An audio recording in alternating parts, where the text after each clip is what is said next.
Caleri vai voltar só ano que vem. Acho que para não ter problema, né? Então acho que o... Mas você não precisava nem dar notícia. A gente já vinha falando isso aqui há 3 meses. Vai lá, ih, esquece, isso é só o ano que vem. Como ele ia começar a transição... É que agora é oficial, né? Agora é oficial, então... Eu também tô esperando o São Paulo voltar. O Caleri é um tanque, né, cara? Impressionante. O cara opera o joelho, já tá correndo, O cara tem um AVC, no outro dia ele tá jogando, dando bicicleta. Ele é um absurdo. E ele, então, tem mais ou menos Luciano. aquela coisa. Deve ser aquele time. No ataque Ferreirinha, pode ser, aqui. né? Não? Pode ser. Ferreirinha, Luciano. Pode ser. São sempre os mesmos. Marcos Antônio. Não tem Elivelto. Não tem muito o que Ali fazer. não tem muito, não. Vê o que sobrou. Bobadilha, né? Vê o que sobrou. O Bobadilha. Lucas joga? O Lucas tá machucado? O Lucas deve jogar. Ah, O Luiz Lucas. Gustavo tá voltando. O Tapia deve ser o centroavante. Nossa, é o Tapia. Verdade. Nossa O Tapia que é, né, mano? É o quê? É médio. O médio você Médio. foi gentil Médio. pra caramba. Bora. Eu não acho ele tão ruim assim, não. É, o Viu Tapia? quanto o pessoal, o Dinheiro é ruim. O Tapia é médio. É o que o São time Paulo- fica sem criatividade, né? Meio... Ô, Rabin, você tá naquela fase, você tá se contentando com... Qualquer coisa parece mais Não, ou menos. É pra um você. reserva, é um bom reserva. E Achei vai ele ter que comprar voluntarioso. ele, né? Porque ele bateu as metas, vai ter agora o problema é pagar. Vai ter que $2 milhões, vai ter Mas que pagar por 60. Já bateu a meta? O Tapia Já? bateu, vai ter que... Não, Tapia Você vê não, como o a Enzo meta Dias, era baixa, né? O Enzo Dias, né? Mas O Enzo é bom. O Enzo Dias vai Não, ter mas o que Enzo acho que ele é comprar. bom. Joga né? bem, joga bem. Olha, o Corre Enzo, muito. Eu concordo. O Enzo, pro patamar que hoje o São Paulo adotou há muitos anos, que o São Paulo, em determinado momento, internamente, ele falou assim, queremos ser um time médio do Brasil. Pô, o Enzo é bom. O Enzo é tão bom que ele tem uma geração de Enzos. São fãs dele. O craque que ele é, nosso lateral. Pois é. Ô, Soma, agora eu tô vendo aqui, você comentou até essa semana, né, que o negócio tá pegando lá na Barra Funda. Parece que o Casares tem preparado mesmo o Márcio Carlo Magno para ser seu sucessor na presidência. Anota aí, vai ser o candidato à presidência. Hoje já teve até matéria no GE dizendo, né, de onde vem, o que faz, o que come. Ele é novo, né? Tem 44 anos. Mas aí, é bom ou não? Não dá pra saber, né, Domênico. É Domênico? tudo igual, né? O que é bom? Ah, sei lá. Um Bom cara pra que... mim. Peraí, um cara que nunca dirigiu time de futebol, Ixi, nunca foi mano, presidente então é ruim. de nada. É ruim. É mais uma aventura. Bom, é mais uma aventura de alguém lá É. que se ajeita politicamente dentro do São Paulo, Domênico. Ô, Sombra, só voltando a ESPN, tem credibilidade, traz uma possível escalação com o que restou ali pro técnico colocar. Vamos ver. Rafael, Sim, óbvio. Vamos lá. Ferrarese, Arboleda. Calma. O Rabin vai dar as notas Vai, de nota, cada nota. jogador. Rafael. Nota do hoje, hein? Rafael, nota Vamos do ver. hoje? É. Rafael, nota 8. Hã? Porra! Goleirão. 8? Não, Vamos lá, oito, calma, deixa aí. calma. Não tem culpa, né? 3 zagueiros. Ele é humorista. 3 zagueiros. Ferrarese, Ferrarese hoje, 5. Arboleda Ok. Se tiver sóbrio, 8. e Alan Franco. Se tiver sobre. Alan Franco, se não tiver ido no rodízio de picanha e cupim, 8. Pelo lado direito, o ala Mike, que é da base. Olha, vou dar uma chance pro menino, hein? O menino, Mike, acho que nota 8,5. Bobadilha. Porra, é o City que ele tá falando. Bobadilha tá de devendo. brincadeira. O Guri nem jogou no profissional, é 8,5, vocês estão Vai. loucos? Ó, Bobadilha Deixa ele. tá devendo. Seleção Paraguai, entendeu? Tá devendo, Bobadilha. É. Vou dar pra você 8 menos... 8 menos 16, 8 menos 4, 4. Boa. Marcos Antônio, esse é bom. Marco Antônio é aquele 8,5, né, da Esse é família. bom. Lucas. Ó, o Lucas Moura tá voltando, né, cara? Tá sempre voltando aí. Sempre, Mas hoje, né? Voltando do asilo. Hoje, pro Lucas, no dia de hoje, nota 6. E o Enzo. O Enzo é nota 7. Aí na frente tá aqui Tapia e Luciano. Tapia nota 6. Luciano, nota 5,5. Tá devendo, hein? É isso aí Então, que nota- deve ir amanhã. Não Vou deve pro fugir 4, muito vou, disso vou daí. pro 4,5 com o Luciano. O embalado tá devendo Bahia, muito, hein? né? Eles colocam o Sabino podendo aparecer como um dos zagueiros em lugar de algum desses aí. Amanhã o São Paulo vai tentar atrapalhar a chegada do Bahia no O G4. Sabino, Sabino, só um elogio aqui, é o Beckenbauer. Sem o Bauer, só o Beck. Joga sempre lesado, parece. O Bahia, Sombra, aqui, já tem a melhor campanha da história do Campeonato Brasileiro, ali de pontos corridos. Aí. O Bahia foi campeão em 88, mas era outro formato, mas os pontos corridos... 49 pontos. É isso aí, cara. Então o Rogério Ceni pra tentar fazer o falar em serviço. Rogério, o sonho do pai do Rogério é que o Rogério seja técnico do Internacional. O seu Eurides declarou que ele gostaria mais de ver o Rogério como técnico do Inter, do Colorado, do que da seleção brasileira, que é o time do coração do pai dele. E você vê aqui, né? Se o Bahia ganha o jogo, ele vai a 52, a mesma pontuação no Mirassol. Deixa eu ver quem que o Mirassol pega. Sport fora. Acho que Mirassol ganha, né? Deve ganhar, mas... É em esporte, mas é em esporte, né? É em esporte, né? Agora, se acontece aqui de perder, eles assumem, olha só, fica em quarto lugar, né? Cara. Não, mas vai perder, voltou, pagou os salários. Agora, por outro lado, se o São Paulo ganha... não acontece 41 tem 10 vitórias, não passa o Fluminense que tá em sétimo. Exato, não acontece nada. Ô, Sombra, quantas mil pessoas no Morumbi? Por volta de 15. Puxa. Puta, é sábado 21h30, hein, velho? Nossa, sábado 21h30. Mas é sábado, né? Sábado é bom. Mas é 21h30. É 21h30. Né? São Paulo nessa draga aí. Nossa. Que beleza, os caras colocar 9h30 Se não tivesse show, você iria? De sábado, se não tivesse show, iria. A sorte é que vai estar calor, não vai estar frio. Se tivesse frio... Pausa de 5 segundos para pedir a sua ajuda ao nosso canal com o seu like e se inscrever se ainda não for um inscrito. A gente tem o Iba, por exemplo. O Iba ali foi para o Retrô. É um volante formado em Cotia. Tem recurso. Será que o Iba ali é tão ruim para você deixar no grupo? É um salário baixo. Será que o Iba não pode ficar no grupo como rotação?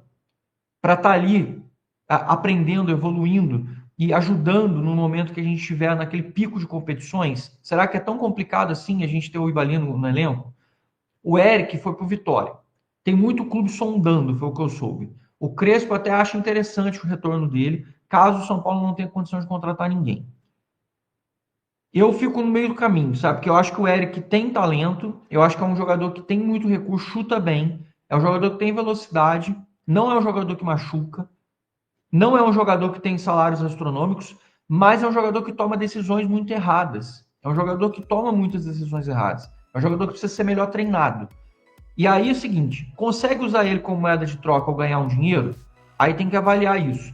Vale a pena vender, negociar, trocar ele por outro? Aí tem que ter na mesa a carta para entender. Se não tiver nada nesse sentido, o Crespo acha que pode ser uma possibilidade. O Crespo faz questão de ter o Eric? Não, o Crespo faz questão de trazer jogador com o perfil dele. Ele preferia trazer jogadores que ele gosta, com o perfil dele. Se não rolar, ele toparia trazer o Eric de volta. Outro jogador, por exemplo, o Belém, está no grupo do São Paulo, não recebe chance. Ele renovou que o São Paulo nunca teve chance nenhuma. Muita gente diz que ele é fraco, que ele está abaixo, que ele não consegue ter o rendimento certo. Então, assim, mas a gente viu, por exemplo, o Negrutti, quando foi utilizado nas 2 vezes, ele foi bem. O Negrutti não comprometeu quando entrou no São Paulo. Será que para ter jogadores assim, que não comprometam e que fazem o feijão com arroz, a gente precisa contratar jogadores tipo que custam caro, ou que vieram da Europa, ou que são medalhões? Sabe? Essa, para mim, é a questão do pensamento. Então, no planejamento para o ano que vem, tá rolando esse tipo de pensamento com relação ao que a gente vai fazer com esses jogadores. O Leandro já tá nessa de sair, que é o goleiro. Ah, beleza, eu acho o JP melhor, eu acho que o Yang é melhor, tudo bem. Aí é uma decisão técnica. Uma decisão técnica. Eu, particularmente, também não acho que o Leandro esteja... Eu acho que o Yang é muito melhor. Eu acho que o JP também é melhor do que ele. Aí é uma questão de opinião minha olhando de fora. Aí você tem, por exemplo, o Hugo Leonardo, que está voltando agora aos treinos, que era aquele segundo volante que eu acho que vai crescer muito na mão do Crespo, que fazia um papel fundamental, quase que de meia segundo volante com o Alan Barcelos do Sub-20, que infelizmente machucou na final da Copa São Paulo deste ano contra o Corinthians e até agora não voltou. É uma boa notícia para o ano que vem, eu também acho que é um jogador importante, vai compor elenco. Mas é o que eu somo para vocês, ó. Você bota aí o Iba, aí você fala assim, igual a gente falou ontem, quem pode subir? Cara, você tem jogadores. O próprio TT é um jogador importante, interessante para você botar no segundo tempo, que pode fazer uma ponta. Você tem o Gustavo Santana, que está subindo, que pode fazer esse papel também de segundo atacante. É um cara decente, que pode fazer isso. O Paulinho, que é outro que o São Paulo deveria dar mais oportunidade, em vez de ficar contratando esses bagres de fora para fazer as coisas, tá? Acho assim, ou você pega jogadores tipo o perfil do Tapia, que é jovem, brigador, que é um cara que faz várias posições que pode ser interessante, aí você vai falar, não, vou trazer o Dineno, que é um centroavante de área, isso aqui tá errado, o conceito tá errado. Aí realmente é melhor você dar oportunidade para a base e você apostar nos jogadores que você tem dentro de casa para poder fazer essas coisas. Falando em jogador que veio, que foi a aposta do São Paulo, o Rigoni tem praticamente o futuro dele a ser decidido agora nesse jogo contra o Bahia. Por que, Zanqueto? Porque o São Paulo tem 9 jogos para fechar o ano. E o Rigoni, na meta dele, ele tinha 12 jogos com 45 minutos, pelo menos, jogados para poder bater a meta de renovação. Se ele não jogar 45 minutos contra o Bahia amanhã, ele não renova automaticamente o São Paulo e a chance de renovação dele, como a gente vem falando, é muito remota. É uma chance muito pequena de que aconteça isso e que ele fique no São Paulo. Um outro dado que eu escrevi ontem no blog do São Paulo e que falo com vocês aqui em vídeo para vocês não perderem nada. O São Paulo está muito perto de concluir, né, a venda definitiva do Galopo e do Nestor. São 2 jogadores que têm o acordo de venda, não é uma questão de quero ou não quero comprar, é meta batida. E se o São Paulo vender o Galopo, que já bateu a meta, e o Nestor, que está perto de bater a meta, o São Paulo deve ganhar mais pelo menos uns 50 milhões. Com isso, o São Paulo chegaria a mais de 300 milhões arrecadados em 2025 em venda e comercialização de jogadores. É um número muito significativo e, cara, facilmente a gente podia ter batido uns 400, 450, se a gente tivesse feito vendas como a gente esperava que fizesse dos nossos meninos de Cotia. Tá? Só para poder citar para vocês com relação a isso. Passando aqui rapidinho para a gente não estender demais, o Lucas Torresin, que foi responsável por apitar São Paulo e Sport lá no Recife, que foi 2-2, será o árbitro do jogo São Paulo e Bahia amanhã no Morumbi. Não tem nenhuma polêmica envolvendo o São Paulo, espero que também não tenha amanhã, para não prejudicar o São Paulo mais ainda. Uma outra coisa que rolou essa semana nos bastidores é que o Crespo, a não ser que faça uma tragédia de campanha até o final do ano, ele também inicia o ano no São Paulo com muita força para montar esse planejamento do próximo ano. Foi um dos fatores que, inclusive, acho que deram um novo up, um novo gás no Crespo para continuar no São Paulo depois daquele desânimo que ele demonstrou no jogo contra o Grêmio. Aquele jogo contra o Grêmio era um jogo que o Crespo não esperava perder de jeito nenhum. Uma outra coisa que os caras me falaram, eu esqueci de falar, sobre o emocional dos jogadores, foi o fato do estádio estar vazio, foi o fato dos xingamentos, das ofensas nas redes sociais, que eu sei que não adianta, que não vai mudar, que o futebol é isso aí mesmo, mas é só para citar para vocês alguns fatores que acabaram pesando na cabeça dos jogadores sobre isso, tá? Sobre a questão da torcida do lado de fora, tá aí fazendo xingamentos, brigando, xingando, ofendendo, que quando a torcida apoia os jogadores, realmente os caras vão com tudo. Óbvio que os caras também tiveram todo o carinho e amor do mundo em muitos momentos e não corresponderam. Eu também não dá só para jogar nisso, mas eu não posso cercear vocês da informação correta e concreta sobre as coisas. E fecho aqui com vocês, dando aqui o currículo do Márcio Carlos Magno, que inclusive foi uma coisa que a gente abordou ao longo dessa semana e que o GE hoje abordou também com relação a essa questão aí toda. Tá? Só para vocês entenderem aqui qual é o perfil do currículo do Carlos Magno, tá? Inclusive no blog do São Paulo, se vocês quiserem assistir, se vocês quiserem ver. Ele é formado em Direito pela FMU, tem MBA em Gestão de Projetos pela USP e tem uma carreira formada na parte jurídica, administrativa e corporativa, mesclando estas áreas. Ele teve uma atuação no escritório de advocacia do pai, em recuperação de crédito e originação de recursos. Depois foi gerente da WW Sports e diretor comercial no setor de suplementos alimentares, trabalhando com a expansão e desenvolvimento de estratégias comerciais da empresa nesse segmento. E paralelo a essa carreira do que ele fez no setor privado, o Márcio trabalha ali no São Paulo há mais de 20 anos, 21 anos na verdade, em funções diferentes e há mais de 10 sendo braço direito de presidentes, trabalhando próximo da presidência do São Paulo como assessor ou alguma função política importante. Então, de parte estrutural interna do São Paulo conhece bem, ele tem 44 anos, é um cara mais jovem do que esses outros todos que já chegam com 60, 70, às vezes 80, né, anos, como muitos chegam no cargo ali de presidente do São Paulo. Esse é o perfil do Márcio Carlos Magno, que está ali como um candidato a presidente e também está ali assumindo esse papel de superintendente cada vez mais forte dentro do clube.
E Valentim, nesse momento, você começou a falar um pouco sobre renovações de contrato. É um São Paulo que já começa a planejar 2026.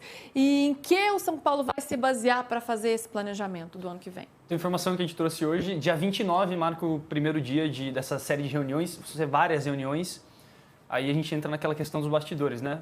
O que eu tenho é que o Belmonte vai ser peça central desse processo que o São Paulo vai viver nessas próximas semanas, junto com o Márcio Carlos Magno, que, como a gente já falou nas últimas semanas, é o principal cotado para ser o sucessor hoje do Casares, ainda que a gente esteja há mais de um ano, praticamente um ano da eleição. Então, assim, vai ser interessante ver os próximos dias, porque é difícil a gente falar de ambiente agora, sendo que o Carlos Magno e o Casares começaram a despachar do CT só na terça-feira. E a gente, literalmente, ainda não começou oficialmente o processo de renovação de contrato, de planejamento para 2026. Então, por hora, as coisas seguem caminhando num início de processo. Então, é difícil a gente falar como é o clima, se o clima... exatamente como adjetivar esse clima, porque não começou ainda, de fato, o processo. Quando começar o processo, a gente pode falar com um pouco mais de veemência, mas é aquilo que a gente já vem falando nesses últimos dias. Não existe uma ruptura entre diretores do São Paulo. O que existe hoje é um incômodo dos bastidores, por tudo que a gente tem falado, inclusive a presença do Carlos Magno é vista por partidários do Belmonte e como uma pedra no sapato, foi essa aspa que eu vi, mas que não é ainda algo que gere uma ruptura total. Ainda há interlocução, eles ainda almoçam juntos, eles ainda assistem jogos das categorias de base juntos, eles ainda fazem o planejamento juntos. E o Belmonte, inclusive, é peça central, isso que eu tenho escutado. Uhum. Acho que esse cenário vai ficar mais claro, um pouco mais claro, com a proximidade da eleição, né? E do ano que vem, para a gente ver aí o andamento dessas relações aí pelo lado do Morumbis. Agora, em meio a isso tudo, tem jogo, né, gente? São Paulo tem que entrar em campo também. Ainda tem 2025, está pensando em 2026. A gente já está aqui meio até que fazendo um balanço desse ano, com caras, assim, uma cara meio melancólica desse São Paulo, mas ainda tem objetivo em jogo, né? Porque quer brigar por uma vaga na Libertadores. Vamos dar uma olhadinha na tabela? A gente tem a tabela aí? Porque o São Paulo enfrenta o Bahia nesse fim de semana, como a gente já falou. O São Paulo hoje é o 9º colocado com 38 pontos e pega um Bahia que está aí brigando por vaga no G4. Está em 5º com 49 pontos, está aí na 3 do Mirassol, de olho nessa vaga no G4. Goleou o Grêmio, o time do Rogério Ceni. E aí, Mussete, como que você vê esse confronto desse São Paulo, né, tão esfacelado aí, com tantas dificuldades, joga em casa recebendo um Bahia do Rogério Ceni, que não é fácil? O aproveitamento do Bahia, do Ceni, não é muito bom nesse tipo de jogo, né? Contra o São Paulo, Morumbis, enfim. Mas dentro do que as equipes têm jogado, eu apostaria no Bahia. Eu venho frisando aqui no programa que eu não vejo o São Paulo brigando por vaga na Libertadores. Eu vejo aquele final de festa, aquela melancolia e poucos pontos conquistados. Não vejo o São Paulo brigando contra o rebaixamento, acho que pontua suficiente, tem 2 ou 3 jogos ali que pode vencer, mas no mais é pontuação para a Sul-Americana e um final de ano muito triste. Eu me surpreenderia muito se esse São Paulo brigasse por essa vaga na Libertadores até o final. Para você, dá ainda, Júlio? É algo que dá, né, gente? Até porque a gente não sabe se vai ser G7, G8, vai depender de Copa do Brasil, de Libertadores também. Mas ele, né, vai ficando um fim de ano aí meio ruim, a vaga no G4, essa sim tá distante. Olha, a gente não sabe qual vai ser o tamanho da Libertadores. Essa que é a história, né? Se nem Flamengo nem Palmeiras for campeão da Libertadores, aí eu acho que fica bem difícil para o São Paulo mesmo.